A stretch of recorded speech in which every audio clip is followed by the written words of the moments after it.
The galaxy had grown used to peace, a long, comfortable quiet born from fear of its own past. Civilizations sprawled across the stars, ruled by an empire that believed itself invincible. For centuries, it expanded unchallenged, absorbing systems, rewriting history, and silencing those who opposed its doctrine. To its citizens, conquest was destiny. To its rulers, resistance was myth. Yet, in the archives of the Galactic Council, sealed under forbidden classification, existed one word spoken with unease: Earth. The Empire's scholars dismissed it as legend, an ancient species too volatile to join the interstellar order, too unpredictable to negotiate with, and too dangerous to forget. The Council's edict had been simple: observe, but never approach. The Empire ignored it. A new emperor, untested and ambitious, demanded proof that humanity was more than a ghost from primitive records. His court scientists called it superstition. His admirals, craving glory, saw only an unexplored system ripe for annexation. In their arrogance, they believed the Council feared a relic of its own imagination. Every warning had been clear. The Council's elder voices repeated it across diplomatic channels: do not enter their skies. They remember what you forget. But the message met laughter. To the Empire, humanity's isolation meant weakness. If they were still alive, their silence proved submission. No species that desired war would remain unseen for millennia. No force capable of resistance would stay quiet when an empire stood above them. Pride filled the vacuum where caution once lived. Fleet Command authorized the expedition, branding it a historic reclamation of lost territory. Hundreds of warships gathered at the edge of Sol, their metallic silhouettes swallowing the stars. The lead admiral broadcast his defiance to the Council's chamber, his voice dripping with confidence. "We are the light of civilization," he declared. "No forgotten world will remain beyond our reach." The chamber fell silent, knowing what that declaration meant. Those who remembered the last transmission from Earth understood the danger of arrogance, but empires do not listen to memories, they erase them. The first signals from the fleet shimmered across subspace. Telemetry showed a quiet planet wrapped in dense blue atmosphere, no orbital structures, no defense satellites, no interplanetary fleets. To them, it was proof that humanity had indeed faded. They marked coordinates, planned survey landings, and joked that they might even find primitive tribes still worshipping the sky. None of them noticed that the data feed they analyzed came with interference patterns too deliberate to be natural. One junior analyst within the fleet had studied archived human transmissions, those ancient bursts of static laced with emotion and power. He replayed one fragment, voices speaking of war, loss, defiance, victory. It unsettled him. They weren't the voices of barbarians. They were the voices of survivors. He sent a quiet warning to the command deck, suggesting caution. His message was laughed away. "We have shields older than their species," the admiral sneered. "What could they possibly do?" Far from their fleet, the Council convened in emergency. Some demanded intervention. Others argued it was already too late.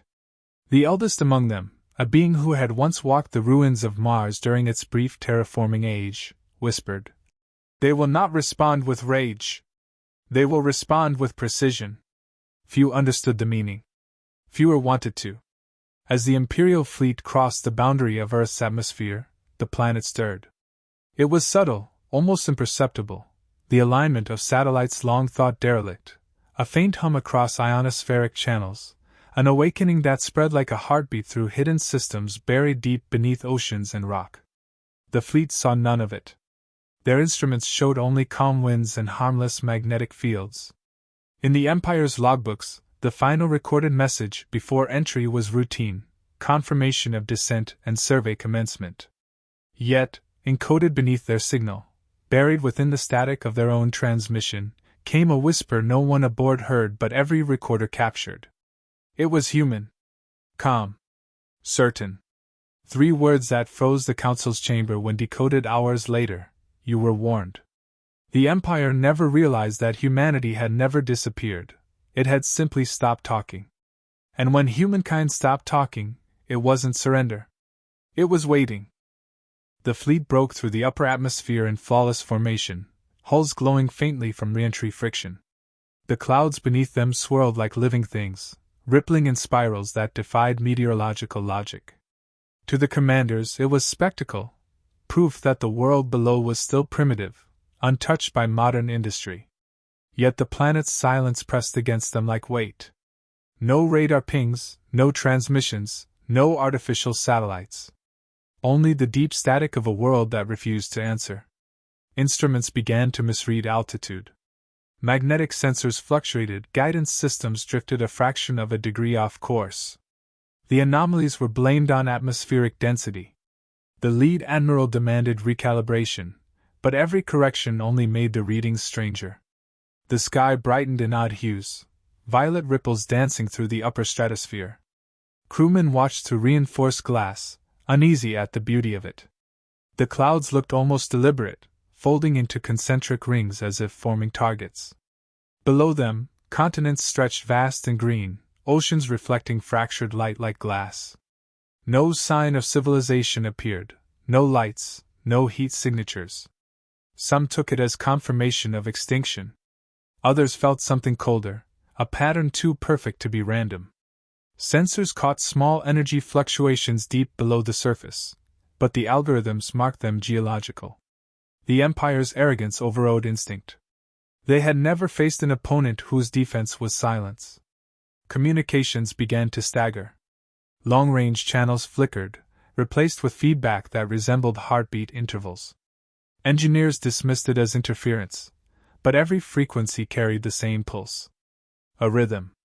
One officer joked that the planet was greeting them. The admiral ordered silence on the bridge, irritated by superstition, but even his voice faltered as static formed faint patterns, codes that translated to no known dialect yet resembled linguistic symmetry. It was structured. Someone, or something, was listening. Lightning storms erupted without warning. Not random discharges, but synchronized bursts tracing the flight paths of each vessel. Weather satellites were sent to compensate, but the atmosphere rejected them. They burned out before transmitting. Temperature gradients inverted, thermal scans failed, and yet the fleet pressed forward. They believed themselves unstoppable, encased in energy shields that had endured supernova radiation. Earth remained quiet, its winds carrying no answer. Far below, seismic readings deepened. Instruments recorded micro-vibrations echoing in sequence, like footsteps moving across tectonic plates. The Empire's scientists insisted it was coincidence. The data suggested otherwise. The vibrations spread along the global arc, converging toward the descending fleet's coordinates. For the first time, the admirals felt unease. The junior analyst, now monitoring signal distortion, noted a pattern in the interference. It matched fragments of human Morse code from old records. He didn't share his finding. By then, the fleet was already within the lower atmosphere. Clouds thickened into massive spirals, luminous veins pulsing faintly from within. Ship scanners locked onto strange electrical filaments stretching hundreds of kilometers, following their descent precisely. The air pressure spiked, buffeting ships that had never been touched by turbulence. Alarms flickered across consoles. Compensators struggled to stabilize against invisible resistance. The admiral barked orders, his tone losing conviction. On the outermost ship, hull plating began to vibrate. Every bolt and seam resonated to a sound none could hear, a frequency that bypassed metal and struck directly through bone. Pilots reported nausea, dizziness, and flashes of light in their peripheral vision. Medical scanners found no source. The sensation came from within the electromagnetic field surrounding the planet itself. Earth was not defending, it was measuring. Then came silence. Total, complete. All instruments froze.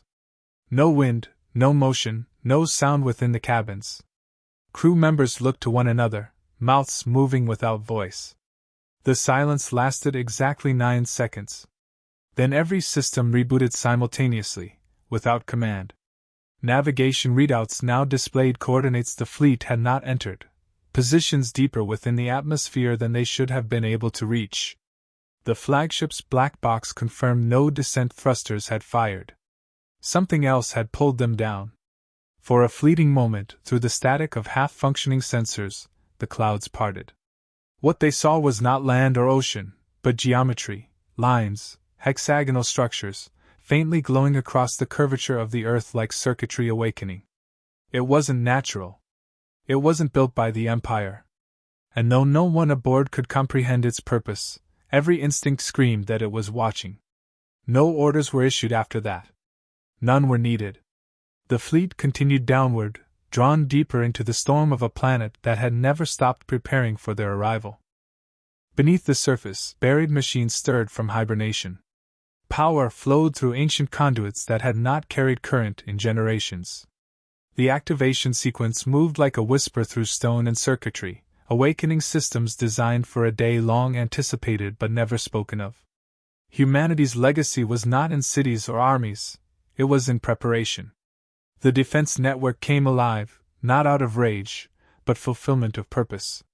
No alarms, no speeches, no visible movement, only the precise rhythm of activation, spreading across the planet like blood returning to a sleeping heart. Data nodes beneath oceans synchronized with orbital remnants that had drifted unnoticed for centuries. They were relics of forgotten wars, reconfigured by silent custodians. Their programming had no concept of mercy or diplomacy, only confirmation of intrusion. Algorithms assessed atmospheric penetration, trajectory, mass, and weapon signature. Within milliseconds, a verdict formed: unauthorized entry, systemic threat, defensive escalation required. Across every continent, deep silos unlocked as artificial intelligences assessed outcomes with mathematical calm. Humanity itself remained unseen, their world's defenses autonomous, their silence strategic. The first countermeasure deployed was not violence but containment. Orbital grids began bending electromagnetic fields around the fleet, folding the very air they flew through. Communication relays flickered, quantum channels inverted polarity. Ships still transmitted, unaware their signals now looped back upon themselves. Every sensor reading they trusted became reflection, every response they received a duplicate of their own message. The Empire believed it remained in control, while Earth was already dissecting every byte of data they sent. Inside command centers aboard the fleet, confusion replaced confidence. System diagnostics reported perfect health, yet nothing responded correctly. Engines functioned, but movement slowed. Targeting reticles drifted off locked coordinates. The Admiral demanded status reports. Officers scrambled through failing networks. Beneath their feet, gravitational shifts rippled as Earth's magnetic lattice reoriented. It was not aggression, it was calibration. The intruder's technology was being analyzed, mapped, and catalogued. Then came the phase of silence. Power aboard each ship dropped by a fraction, imperceptible but deliberate. Artificial gravity stuttered, stabilizers misfired, and temperature gradients reversed. Panic rose as life support flickered. They attempted retreat, but thrusters disobeyed navigation protocols, as though the air itself resisted. To them, it felt mechanical malfunction; to Earth, it was restraint. The defense grid was adjusting its parameters, ensuring no debris escaped atmosphere. The fleet had become part of the planet's equation. The human defense systems operated without sentiment. Their logic derived from generations of conflict that had nearly destroyed civilization. After the final global wars, when peace returned, humanity did not dismantle its weapons, they reprogrammed them into sentinels. Machines without commanders, bound to one directive: protect the homeworld, regardless of who claimed dominion above it. The protocols required no human authorization, the planet's sensors themselves served as command authority. And now, for the first time in centuries, every line of dormant code was awake. The Empire's flagship initiated an emergency hyperwave distress call. It never left orbit. The transmission dissipated into static, absorbed by the ionosphere, reconstituted, and archived. Earth's systems did not block it out of cruelty, it recorded everything. Knowledge was defense. Data from the fleet's engines, shields, and command frequencies were stored for future use. Human-built AIs cross-referenced the information, predicting every counteraction before it occurred. When the first ship vanished, the fleet assumed explosion. But no debris followed. Sensors simply showed a void, absence of space where matter had once been. Whole fragments should have scattered, none appeared. The disappearance spread vessel by vessel, in no discernible pattern. It was not destruction, it was removal. Quantum destabilization collapsed their molecular cohesion, folding the ships into localized dimensional gaps. The technology had no name in the Empire's database. It was far beyond comprehension. The analyst who had once warned of danger stared at the console as his display dimmed. All coordinates shifted to 0, readings meaningless. The last entry the data log recorded was a single code, transmitted from the planet to the fleet's internal network, a message formatted in an ancient human language long forgotten beyond Earth's skies. Its translation needed no context. Protocol black executed. Above, the clouds swallowed the light of burning engines, and then even that light ceased. The sky returned to silence. Earth did not celebrate, nor retaliate further. It simply waited, calculating in quiet precision, ensuring every fragment of invasion was erased cleanly from its domain. Humanity had spoken, not through voice, but through action. And the message, though wordless, was absolute: trespass was no longer tolerated. The atmosphere convulsed as the counteroffensive began, not through fire or fury, but through precision. The Empire's armada struggled against forces they could not quantify. Hull integrity weakened where no weapon touched, energy shields rippled as though struck by invisible currents. The air around them became hostile, saturated with microfields of electromagnetic distortion that rendered even thought-assisted systems unreliable. Commanders shouted orders no one could hear, their voices consumed by feedback that mimicked their own speech half a second delayed. The fleet had become an echo chamber trapped inside the planet's will. Earth's defense architecture moved without command structure or hesitation. It had mapped every vessel's atomic signature, and now treated each as a coordinate in an equation. Plasma energy condensed miles above the clouds, shaped into narrow beams so thin they produced no visible light, only consequence. Ship armor melted molecularly, alloy bonds unraveling into vapor. The Empire's finest metallurgy dissolved as if time itself had accelerated around it. Those who tried to flee found their drives reversed mid-ignition, engines folding in on themselves as gravitational harmonics distorted their mass. The planet wasn't attacking, it was erasing intrusion from the record of existence. From orbit, the spectacle was silent. No explosions, no debris, no smoke trails, just the vanishing of movement until nothing remained to struggle. Each disappearance synchronized with seismic tremors far below, as though the ground itself acknowledged the completion of another removal. The atmosphere thickened with charged ions that burned faint blue for moments at a time, a phenomenon so delicate it was almost beautiful. The annihilation of an empire's pride was executed with the grace of natural law. The empire's flagship resisted longer than most. Its internal systems fought to maintain structure as spatial distortions pressed against its hull. The admiral ordered all power rerouted to shields, but the system responded with its own command prompt, one that none of his technicians recognized. The text on their displays flickered briefly in an archaic Earth script: containment engaged. The bridge lights dimmed, replaced by an unearthly glow as their own reactor output was inverted and absorbed. Within seconds, the ship's energy was siphoned cleanly into Earth's upper stratosphere, feeding the same network that had been dormant for centuries. The defensive AIs calculated probabilities at light speed, concluding the sequence once all threats reached 0. They adapted to prevent escalation beyond orbit. Every satellite linked into a global lattice, creating a magnetic cocoon around the planet. The formation stabilized, preventing outside detection or internal leakage of radiation. In less than 9 minutes, the most powerful fleet in the Empire's history ceased to exist. What had been a declaration of conquest ended as a data anomaly, a silence in the Empire's long record of victory. High above, a single structure shifted from shadow, an object hidden in the moon's penumbra. Massive, symmetrical, its surface blacker than the vacuum around it. It had been built in secret long before the Empire's rise, a remnant of humanity's last interstellar project. The Arc Defense System, half machine, half station, a monument disguised as ruin. Sensors across the galaxy had catalogued it countless times and dismissed it as debris. Now it pulsed with life, resonating with the same frequency as the defense network below. The arc opened, releasing a pulse that traveled faster than light through quantum entanglement channels, rewriting local gravitational constants around Earth. Any attempt to re-enter its orbit would find the planet displaced by fractions of reality, a world existing between measurable points. To the Empire, Earth vanished.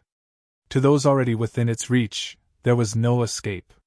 The final wave of energy expanded outward, folding every remaining ship into implosion. Not destruction, but total compression, their matter reduced to dense singular fragments scattered across the upper ionosphere. When it was done, the sky cleared as if nothing had ever transpired. The air stabilized, oceans calmed, winds softened. The defense systems powered down one by one, reverting to latency.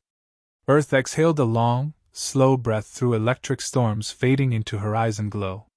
There was no triumph, no declaration of victory, only completion. Humanity had defended itself as it always had, decisively, without spectacle. The empires might have dissolved not in battle, but in consequence, leaving behind only silence and the faint hum of a planet that remembered everything. The transmission reached the outer colonies weeks later, fragmented and distorted, carried by subspace drift. At first, no one understood it, only static punctuated by faint human syllables. The Empire's analysts reconstructed the signal, restoring what they could. It wasn't a distress call. It was the echo of their own fleet's last recording, layered with overlapping telemetry that made no sense. Power readings were infinite, locations undefined, and timestamps looped into paradox. Yet hidden beneath the interference, a phrase repeated at perfect intervals, calm and unhurried: "You were warned." The Empire's High Council met in emergency. The throne room that had once been a stage for conquest now trembled under the weight of silence. The Emperor demanded answers, but none were sufficient. The fleet's black boxes showed no sign of impact, no weapon signature, only a complete cessation of existence within a 3-second window. Command AI had recorded no hostile fire. The official explanation drafted for public release called it a catastrophic drive cascade. Yet among the Admiralty, truths spread quietly: Earth had intervened.